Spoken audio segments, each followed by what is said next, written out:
devolved units of governance or the devolved system of governance is becoming perhaps looting point. Counties are literally turning out to be money minting operation centers where there is clearly ethnic exclusivity with regards to the systematic exclusion of some ethnic communities in some respective counties. Of course, I'll just showcase Nandi County, where the Auditor General Edward Oko put on the spot the county for recruiting 70 employees from one dominant community, contrary to the County Government Act in the Constitution.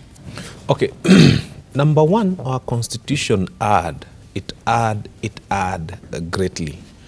Reason being, for example, you have a governor running, say, on an ODM ticket and another one running on a Jubilee ticket.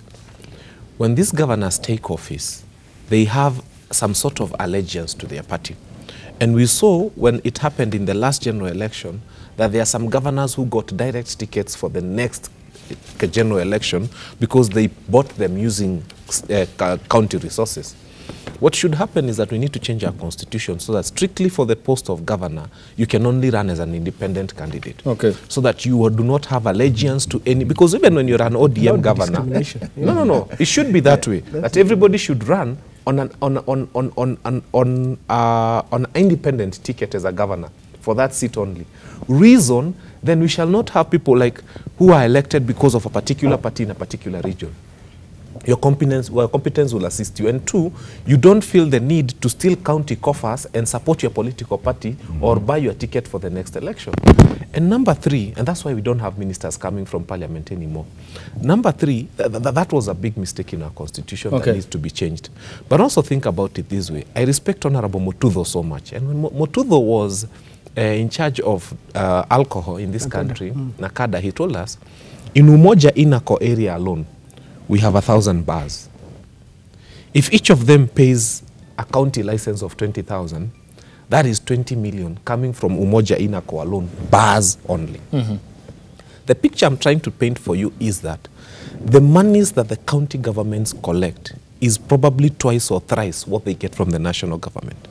So if a county is getting 2-3 billion and they are stealing it, and the Auditor General is saying they are stealing it, be worried.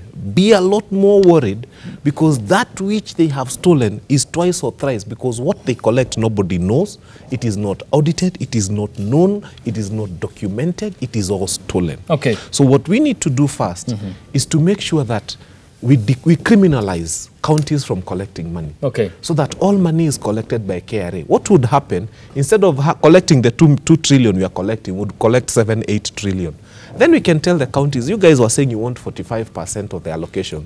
We'll even give you 50%. Because if KRA is the only mandated institute, because what KRA collects, they tell us. You know, they tell us we wanted to collect 5 trillion, we collected 3, for example. We fell short by this percentage. Counties, it is unknown. And I can tell you, if only bars in Umoja Inako can bring in 20,000 to the county government of Nairobi, so 20 million, you can imagine how many more businesses are in this nation, how much more money is being collected, and how much more is being stolen. So we must criminalize counties from collecting money. Let us have all our monies collected by KRA. In fact, we will not give them the 45% they want. We'll give them 60%. Okay, Andrew Kamel, let me come to you on this. Let me just add something on what he's saying before I get to your question. Now, it is a very unfair situation to see that you know, the way the countries are run in itself is causing a lot of pessimism amongst the Kenyan citizens, which is not the true position, because this devolution has worked in other areas. In Makueni, we just got a report that they're doing very well.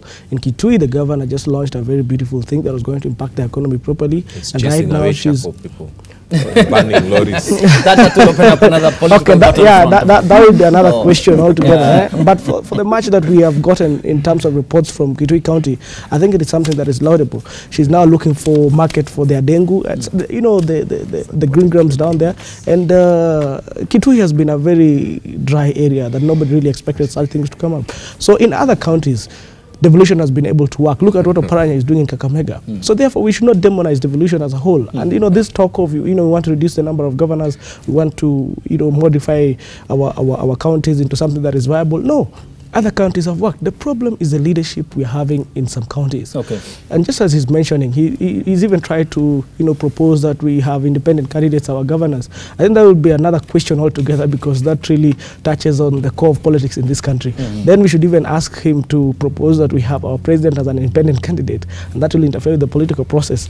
So my view would be that the political parties should be charged with the responsibility, just as now we're talking about the two-thirds gender rule, to ensure that the leadership we get in our counties are good enough. And that is a challenge of democracy. We could have proper systems, we could have proper policies, but the people who are tasked with the responsibility to implement these policies, which in this case are the political parties, might just interfere with the whole idea and make it sound or look like something that was not viable in the first place. But the thought of devolution, the idea of devolution has been good. It has worked in other areas. Okay. It must just work in Kenya.